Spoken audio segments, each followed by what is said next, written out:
I'm here with Wes of Alluvial to talk about Death is But a Door. I love the philosophical title of this EP coming out January 12th on Nuclear Blast.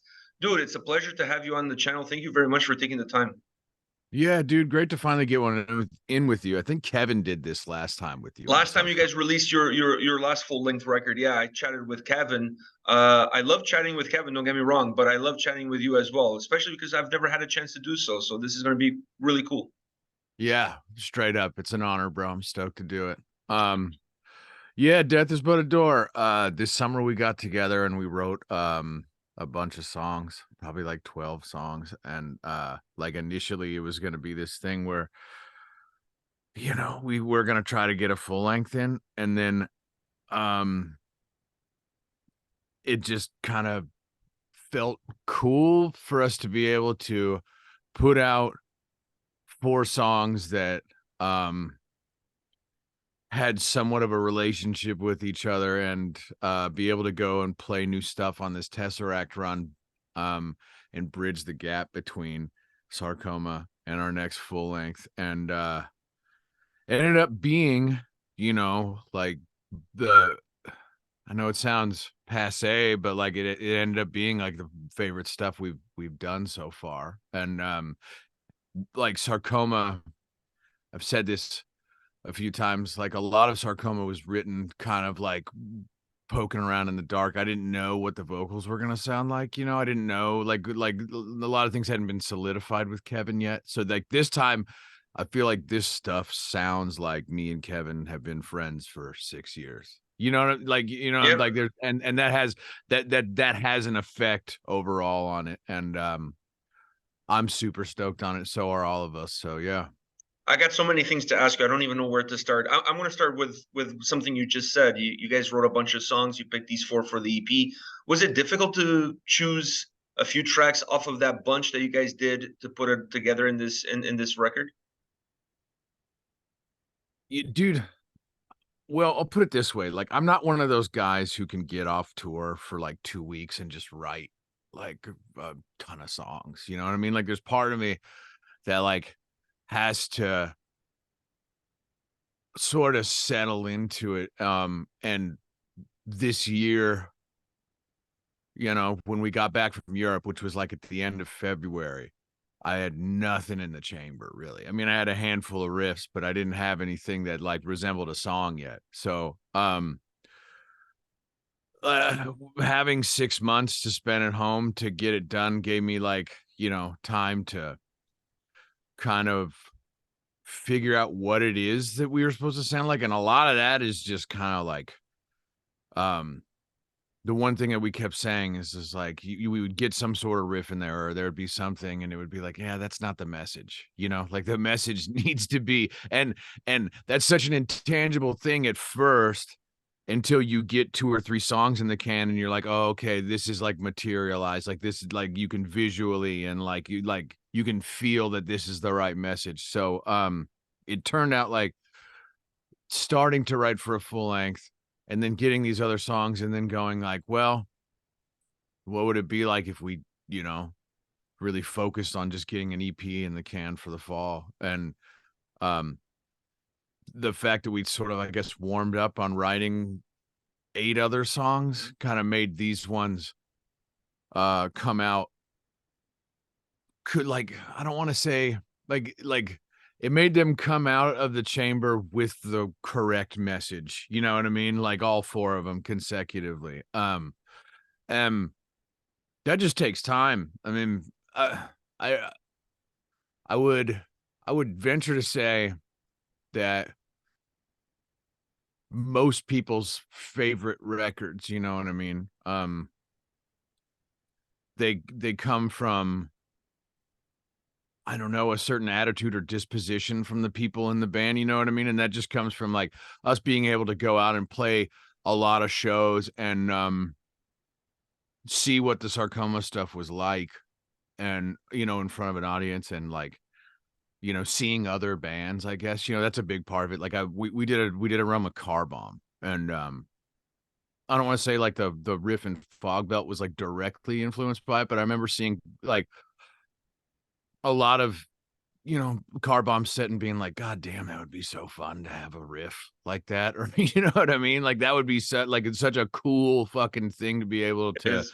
play every night. And And that you I know the think, funny thing about that song and the guitar sound on that song is that I was listening to the EP in the car, and my wife was with me in the car. She's not a metalhead at all, by no means.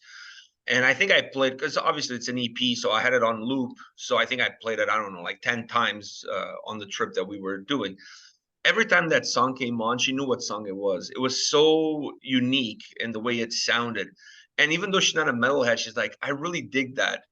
It's like pulling me in and back, and like it's making me move in a way that metal doesn't make her move. The only movement metal makes her do is move away from it.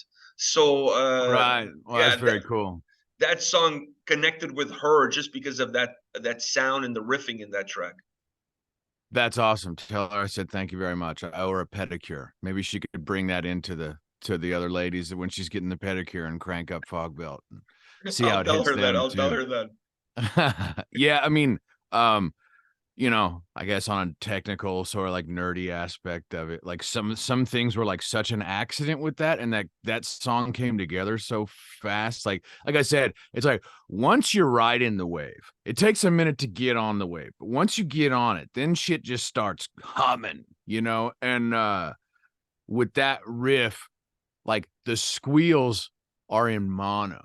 Like so, like they're up like the middle, and then the sides come in. So it's like shwee, boom, but you know what I mean? And that creates this sort of probably the like push and pull thing that she's talking about, which is yeah, that's cool. And dude, we went and played that.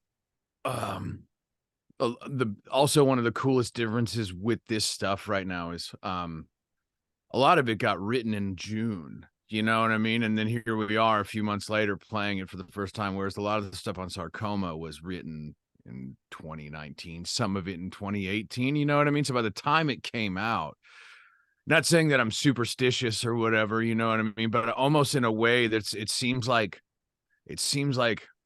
there is a certain time if I know it sounds weird to say because it's not old to anybody else, but I feel like there's certain songs on Sarcoma that I feel like would have been cooler had they come out earlier, you know? Obviously, like, we'll never know, but, like, it was cool to finally get some shit in the can and be like, "Alright, yep, we're going out to play it," and we just recorded it. We demoed it and recorded it, like, 2.5 months ago, so that was a cool feeling. When you look at these three releases, these three records, the two full lengths and the EP, they're all alluvial, but they're all different at the exact same time. There's definitely a sense of evolution, or at least a sense of growth from one to the other. When you look at all three of them, how do you assess the growth of the band across all three? Well, um yeah, it's a I'll start out by saying answering the question sort of indirectly. Like I always had a ton of respect for all of my friends, especially the ones that are, got their bands off the ground at a really young age. I mean, it's an extraordinarily hard thing to do to like find people um that you like writing music with and that you can travel with and spend time with and that you can somehow collectively make the public give a fuck about your band. You know what I mean? It's a tricky thing to do because there's just so much you know, for people to get into. And largely for the last 12 years, I've gone out and played other people's music. So like when I started putting this together in 2015, like, you know, I I was a different person when it started, you know what I mean? Like there's a lot of differences. I mean, just I was the better part of 10 years younger than I am. I used, like I was back then I was drinking and doing drugs and shit, you know what I mean? Now I'm like a boring sober person. Um there's like I would say if you looked at it at a glance, I mean, Deep Longing is like an ambitious kind of dark guitar record with sort of meandering long 6-7 minute long songs, and there's a lot of like, you know, what I consider to be, you know, really cool, innovative, timeless riffs, like both from Keith and myself. And then you know, trying to get vocals on that was difficult because I don't think either of us were developed enough as songwriters to take note of like, yeah, dude, this is like, it would be tricky to write vocals over this riff or this, that, and the other thing. So Deep Longing serves as this purpose is almost like this ultimate demo for the band. Then Sarcoma is like a concerted effort on trying to have lean, mean, sort of action-packed 3.5, 4.5 minute long songs, you know?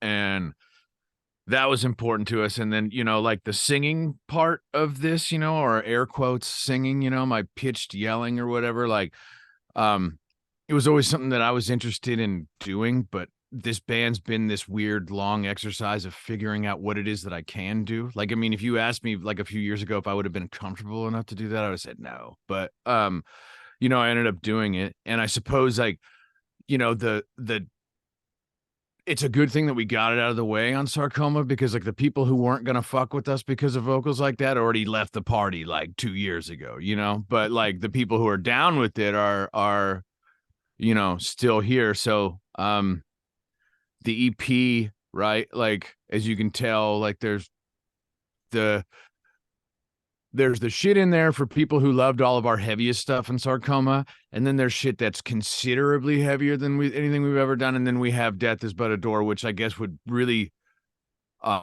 scratch the itch for the people who love us for 40 stories and only love us for 40 stories. You know what I mean? I get you. And you know, so it's like I've said this, I don't know, like I'm gonna sound like a broken record when I fucking say this, but I've said this in a few, you know, interviews that I've been lucky enough to explain what it is that we are as a band. I mean, I like to look at it as like we're like a 45% a death metal band, like the parts of our favorite parts of our favorite death metal bands. And then we have this traditional metal aspect, and then we have this like grunge, like Alice in Chains, Soundgarden, you know what I mean, Stone Temple Pilots thing, and this real small percentage of like black and roll, like Rain Chaos era Dissection, do you know what I mean? And that's like all kind of if you literally took all of those things and rolled it up into a song, like that's like Death Is But a Door is like our grunge song. In the same way that like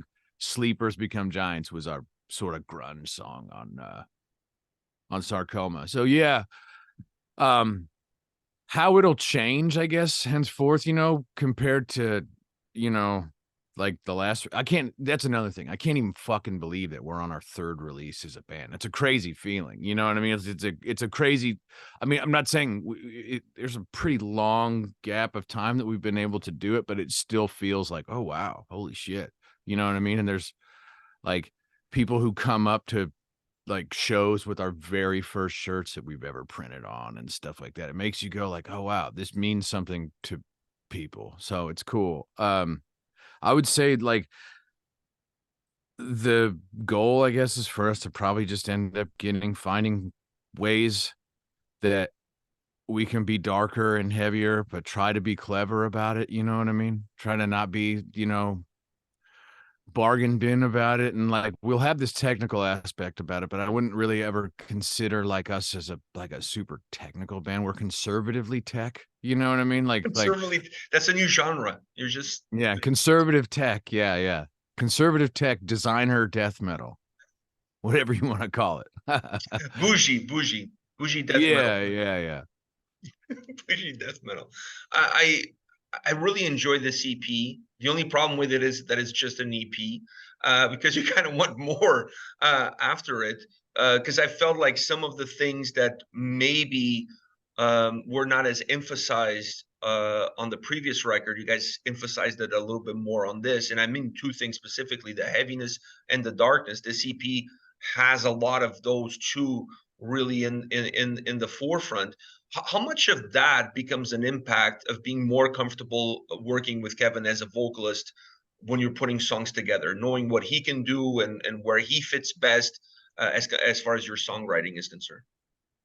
Yeah, I mean, it helps a lot. And I mean, like the way, like the spots that me and Kevin like cross over on, like with bands that had a big impact on us, is like where we're able to start, and being like having a good idea of what each of us can do makes maybe, you know, writing songs a little bit more effective now, like I think that we both know, um we have an approximation of what it is that we could sound like and the types of songs that we could write. But even then, right there, like if you would have said, or if you would have showed me Fog Belt like 2 years ago, I would have been like, man, what the fuck? What was I thinking? Like I said, I think it's truly a wave. It's like anything that, I'm gonna sound like a hippie, but I think that anything that we've ever put out as a band, or anything that I've ever done that anyone finds to be good or emotionally effective, I have very little to do with. I know that sounds like I personally think I just had the right attitude at the time, and I got an idea because I had the right attitude. I don't I don't think, at least, or I wouldn't want to try to write music that was emotionally effective by being strategic about it. So yeah, I guess it's for it's an I guess it's being able to spend enough time with each other in a room to where we can catch that wave and ride it. When you look at this EP, is there something in it sonically that you're like, wow, this I really dig this, and I wanna perhaps push it forward into the next release and have a little bit more of it. Maybe stretch it out more, maybe work around that one bit, whatever that one bit is that after putting it together and listening to it, you're like, wow, man, like that really works for me. Is there anything like that? Yeah, for sure. I think the third song, Area Code, like that definitely has stuff in it that I think anyone who's been into us since like the beginning of the band, since Deep Longing, would probably be like, whoa, I didn't know they had that, like, up, like they had that card. You know what I mean? Like there's that that song is, I guess it deviates from everything that we've ever done. It has a fuckload of tempo changes in it and stuff like that. And there's even like that one, like that one riff, like that kind of hardcore section in it that sounds like it could have been like a full blown chaos riff. You know what I mean? Like something from like back in the day, hardcore. So yeah, I could see a lot more of that kind of stuff happening, but you know, I think that it'll always be in the format of like a 3.5, 4.5 fucking song. You know what I mean? Like um, in my opinion, like if you're gonna have a song that's like 6, 7, 8 minutes long, at least for us, it better be like Bohemian Rhapsody. You know what I mean? It better be the fucking most amazing song you've ever heard in your life. But like other than that, it needs to be like a fun, your like thing that makes a bunch of chemicals go off in your brain in that 3.5 minutes, 4.5 minutes, and you go, fuck, I want to listen to that again. And I want to tell my friends about it. And then like, um, yeah, I get that. That's our goal. I mean, no shade to anyone who writes long as fuck songs, because obviously there's people who have a ton of success with it. But we just we want to we want to be able to break your heart and make you shake your ass and make you have fun as much as possible in 30 minutes, which tends to be the amount of time we're playing these days, right? Because we're trying to be a polite support act. So if we can fit in 7 or 8 of those in 30 minutes, and it's probably that's what we want to do. Having this versatility amongst all three releases, but even within the releases, there's a lot of versatility. I mean, this EP, if you look at the opening track, you look at the closing track, you look at the ones in between, it's not like there's a linear movement across each single one of them. There's a lot of ebbs and flows within the songs and from song to song. Does this give you the versatility when it comes to touring, in terms of who you go out on the road with, or who takes you out on the road with? Probably. Yeah. You know, since we came out, I mean, I've heard a lot of people try to pick out what it is that we are. Like, I mean, I've Guilty. heard I've heard people say that we're atmospheric death metal. I've heard people say that we are, you know, on Sarcoma. I've heard people, you know, say that we're a deathcore band. I've seen people say that we are like a beat down band and stuff like that. And I think 10 years from now, 20 years from now, people will just call us a fucking metal band. You know what I mean? In the same way that people call Meshuggah a metal band or fucking Gojira. You know what I mean? Like that's where it ends up landing. Like we aren't necessarily too precious about who it is that we want to tour with, especially in this day and age. Like, dude, we're a fucking new band. And the fact that people are taking us on tour at all in the sea, in the pantheon of bands right now, that Alluvial matters enough to where people are like, yeah, fucking A, like, we want them to open up our tour. We want them, you know, to be a support act is radical. And we're just going to take advantage of that for as long as we possibly can, you know? I think, I think sitting there and, being choosy and trying to make people associate you with this or that type of music based on the company you keep is like a pretty, it's a way to be a band that doesn't fucking tour. You know what I mean? That's one way to do it, you know, into being a band that like doesn't really operate as a band. So I mean, like for instance, right, last year we largely went out and did sort of like the metal, death metal sort of, you know, thing. And we started out this year doing Revocation, Goat Horn, Creeping Death in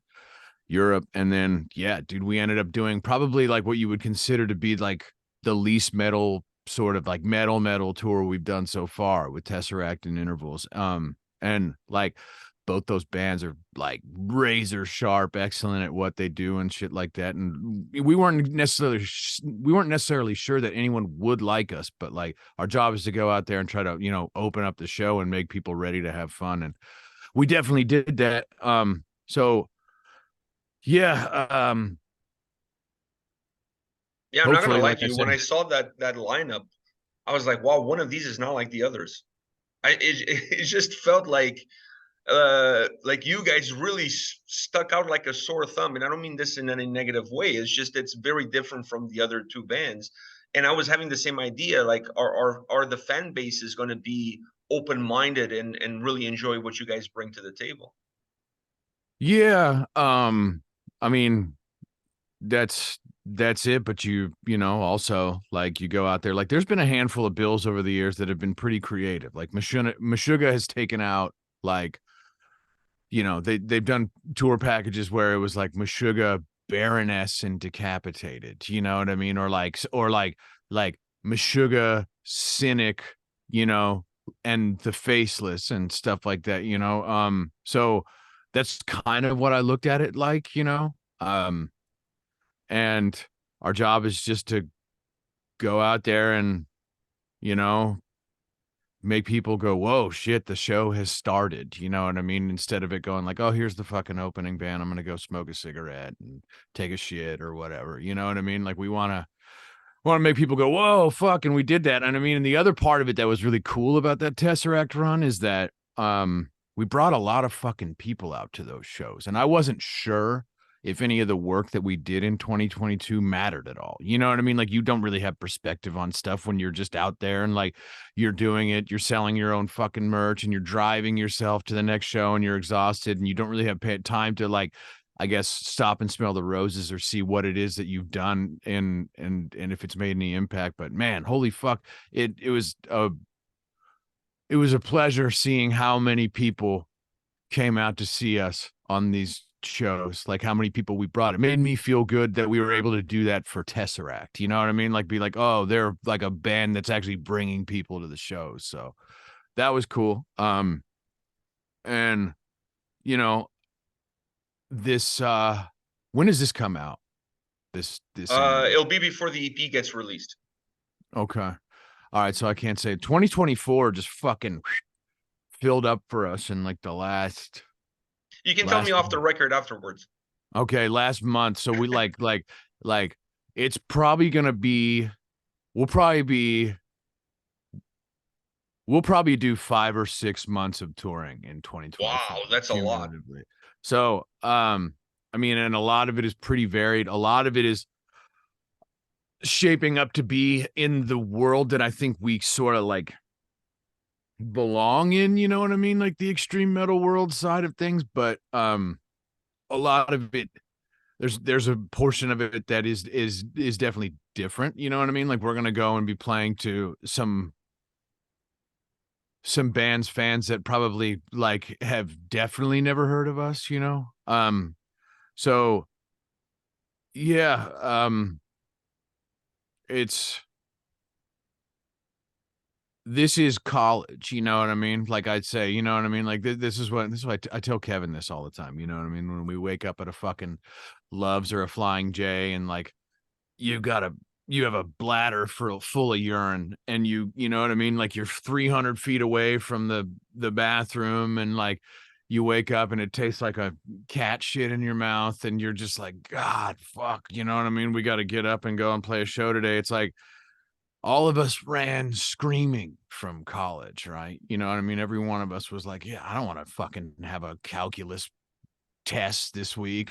And I don't turn in my poli sci paper and shit like that. This is, you know, like this is the shit that you got to do to um get out there and, you know, in one way or another, feel very fulfilled playing the shit that you wrote and then also in some way capture people's imagination and have them participated in, you know, or participate in what it is that we're doing as a band. And I think we all just feel real lucky that we are able to go out and play shows to other people's crowds and a lot of people at the shows, you know what I mean? Like we're playing to most cases full rooms and people are wanting to come see us even though we're a pretty brand new band still, you know what I mean? We're on our like even though we have 2 full lengths really, you know what I mean? Sarcoma I technically think is the first real one, you know? And then here we are on the Death is But a Door EP and I imagine, you know, coming up soon we're going to have another full length out and I think it's hopefully at one point or another, you know, we'll be able to go out and headline and stuff like that. You know, that's the goal. But you got to go out and do the work first. I gotta ask you this. Are you busy? Can we go 10 more minutes? Because I don't know if you have anybody coming after me or not. No, let's do it. Okay, perfect. Because I still have a bunch of stuff I want to ask you. Some related to the band and some not. But on the note of the band, and you were talking about when you're riding that wave, it may not be easy for you to catch the wave, but once you catch the wave, you ride it to the most. That to me almost tells me that the creative process for you is very organic in the moment, and you may not know what you want, but when you see it, you know it. But do you know what you don't want? Like, do you know, okay, we'll never go in that direction, or we'll never do this? Do you have an idea of that? Yeah, sure. And I mean, I think to vocalize it would, you know, like potentially make it sound like I'm talking shit about other bands who do those things. So like I don't necessarily know if I want to get into that, but yeah, I mean I definitely But think that yeah, we you all don't have to specify, but you know yeah. where you don't want to go. Yeah, for sure. And the wave, like I said, you know, it just tends to be this thing that kind of borders on the spiritual, right? Like I know it's annoying to make it sound like it, but like when you uh like anything that you know any of us have done that has had that means a fuck to anyone, you know what I mean? I feel like it was kind of given to us. It wasn't something that we just like um I can sit there and go, "Yep, that's my song and that's my riff." I mean, to some degree I can say that, but like generally I'm like, "Oh, that belongs to someone else, someone from the DMT world, you know what I mean? Some entity. And I guess I had the right disposition and the right attitude at the time, and I got it, you know. I got it handed over to me. You And were a vessel. yeah, yeah, just you're just trying to, I mean, the stuff that got me into music, and playing guitar is, you know, pretty different than like the kind of music that I ended up making, and the guitar player that I ended up ending up being. Like my whole thing, like I said, with Nirvana, Pearl Jam, Soundgarden, Stone Temple Pilots, and all that other stuff, and then of course like my dad's blues. Um, it was hearing something and hearing like a song, and I mean, for whatever reason, like the depressing, bleak shit has always landed with me heavily. It's always matched up with, me emotionally a lot. It was always kind of like, whoa. I mean, as a 12, 11-year-old kid, 13-year-old kid going like, wow, you can write a song like that and like it can like make people feel that way, you know what I mean? Like that. So that's the thing I've always been trying to chase, you know what I mean? It wasn't like naturally all those bands that I just listed don't have a ton of technical prowess, you know what I mean? They're not bands that you think of as like having like raging shit hot lead guitar in it and stuff. But I ended up getting into that stuff, and I guess been trying to find a way to chuck that in there as well, and still make some music that yeah, again, breaks your heart, but also makes you want to shake your ass. And Uh, I want to ask you something about those influences, but before I do that, I want to ask you about the heaviness of this record. Uh, it like it carries a, it's meaty. Let's just put it this way. I mean, there are some exceptions. Obviously, Death is But a Door is not as meaty of a track, but overall, the experience that you get out of it is a very meaty experience. What pushed you into that, have that more heavier side become more consistent throughout the EP? Obviously, it's easier to do because it's only 4 songs. well, I mean, I think a lot of that just ends up being from a production standpoint and learning things from the last record you did and then doing it. I mean, we did it with the exact same people we did Sarcoma with. John Douglas was uh we go and do vocals with John. The only difference is I did guitars and bass here at my house. Um, you know, we steal my guitar with my pickup in it. One thing it's different is the bass. I think it helped. Like, how like this, like the EP's just got this fucking huge, relentlessly in tune sub frequency to it. It's a Spectre Alex Webster bass. Shout out to Alex Webster. He hooked me up. And Taylor from Spectre. But yeah, that bass, just the Spectre bass sound. I mean, it's just it's very heralded in heavy metal, right? Like, Jason Newsted played them, Rex Brown. There's a ton of motherfuckers, right? So it was just like, God, I mean, I feel like that's the bass that we should end up tracking with, and that's what we did. And we did John drums over at John's place. So John did drums and vocals, and then Jeff Dunn mixed. And like me and Jeff have known each other for a super long time. Like the first time I met him, which is very strange, was at a Guitar Center in Oxnard, California. He was 15 years old. I was like fucking 23. And yeah, like we ended up all of a sudden just later reconnecting, and Jeff's uh, he makes metal records sound like I hear metal records in my head. You know what I mean? He's worked with Drew Folk, who's like a, shit hot producer forever. And, like him and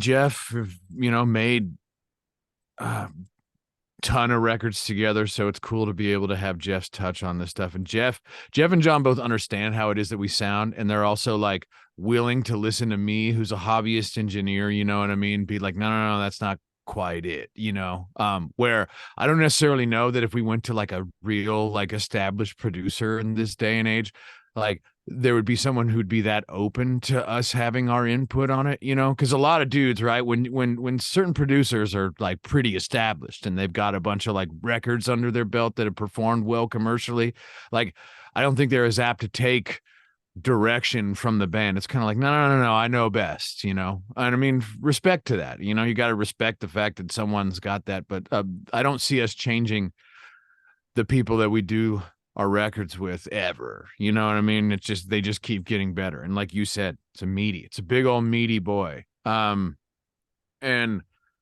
you know, I think it'll probably just end up continuing to be improvements like that sonically, you know what I mean? In the same way when you Cowboys from Hell, like Cowboys from Hell, when you listen to that record, it's, you know, it's pretty lean and bright and kind of small, but it, like, the fact that the songs are great and the performances on it are so deadly that it kind of supersedes how poor it sounds sonically. And then Vulgar comes and you're like, oh my God, you know, and then like every subsequent record after that ends up being more crushing. Same with Decapitated, same with Meshuggah, you know what I mean? So yeah, I mean, I think that that's something that we'll always chase, you know what I mean? There tends to be this friendly one-upmanship in production and guitar tone and whatever the fuck, you know? So, you know, we'll probably always be a part of that. It's funny you mention Pantera because that's where I want to go next. But I just want to tell you this: like, I remember as a kid picking up Far Beyond Driven, going home and absolutely hating the record because it didn't have that more unpolished feel that you got in Cowboys from Hell, and even to a certain extent, the extent in Vulgar Display. And now it's one of my favorite Pantera records. Like maybe now I'm older, I'm able to appreciate the quality of the album. I feel the same way about Sound of White Noise by Anthrax. By the way, I hated it when it came out, and now it's probably one of the most played Anthrax records in my house. So it just goes to show you that sometimes your ears and your age, you're just not equipped in order to really understand what the musicians wanted and what the record offers. But having said that, when they were looking for a guitar player, or when there was talks about a guitar player for the Pantera reunion, your name got thrown out a lot. A lot of fans were saying it's got to be you. It's got to be you. Obviously, it wasn't you, but your name was out there, and I think that's like fucking cool thing that people really look at you and say that you would be the right person for that job. First and foremost, how did you feel about that? Um, well, like, to start off, obviously, like the reunion's a cool thing, but like for I'm sure everyone who's involved in the band and like all the crew that like is original from the old days, they still, I think it's probably a good thing for everyone's hearts. And like it's cool that there's a band, you know, that they're back, and there's a band that's that big that can draw that many people to shows, right? It's a cool thing overall. To get considered for that was, yeah, I mean, it was ridiculous. Like for probably 2 months, like I would get tagged in something hundreds of times a week. You know what I mean? Like, you know, either a comment section of something or Twitter or whatever. It almost it got annoying to an extent. But I mean, obviously, yeah, I'm very grateful that, you know, people think that much of me. There is this component of it that is kind of inescapable at this point. I mean, look, I'm asking for it. I have a fucking CFH tattoo on my arm, but like, you know, I, you know, I've got my own sound, you know, for what I, you know, like, and I know that. And there's a lot of people, like, if they hear me play like a, you know, a jazz lick, like a fucking Wes Montgomery lick or something, they'll still be like, man, get your pole. Sounds like dime, brother. You know what I mean? And that part of it, you know, just kind of, I'm like, oh, okay, very cool. Thank you very much. But, yeah, I guess it'll be a tough thing to live down. I mean, he's one of my favorite guitar players of all time. Guilty as charged, but, to be considered for it, very cool. Would I do it if I was asked? No, I would not. You would have turned it down? No, I wouldn't have done it. I like, ultimately, I think that like they made the right choice by Zach doing it, because like he has like a ton of history with Daryl and like the band and stuff like that. And I mean, it's definitely the right choice for the fans. and everything, but I might get some shit for saying this, you know what I mean? Like by some people, but I don't think I don't think anyone can go up there and do it the justice that it does. And I mean, and part of that is because that music meant so much to me as a, you know, as a kid and still does. Um, but yeah, I mean, like there's a part of it that I kind of choose to observe, you know. Um,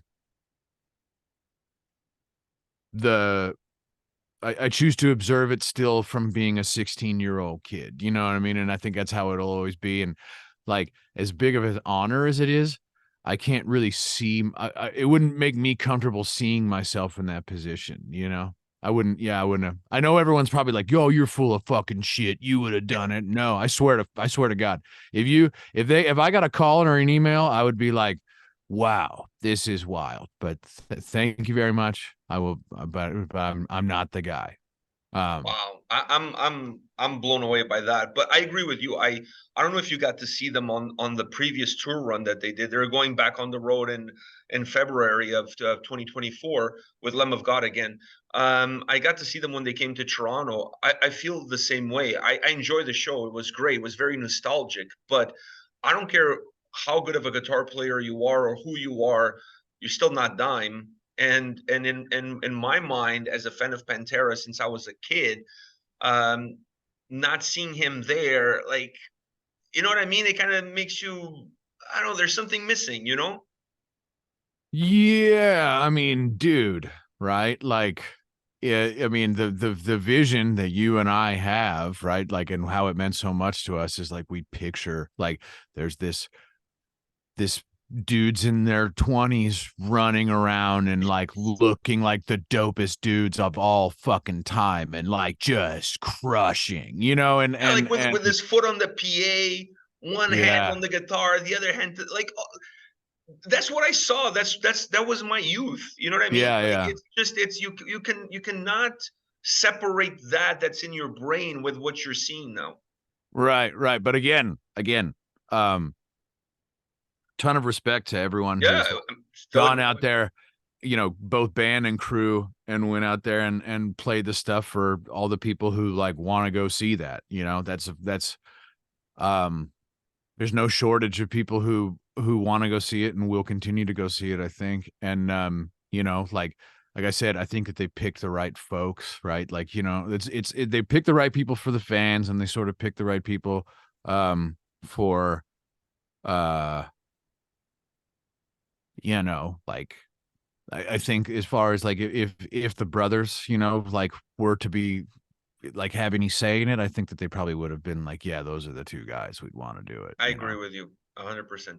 And on that note, Wes, thank you very much, man. I've taken more of your time than what I was allotted. So I want to say thank you for you taking the time to talk about Alluvial Death is But a Door. Once again, very philosophical title of this EP.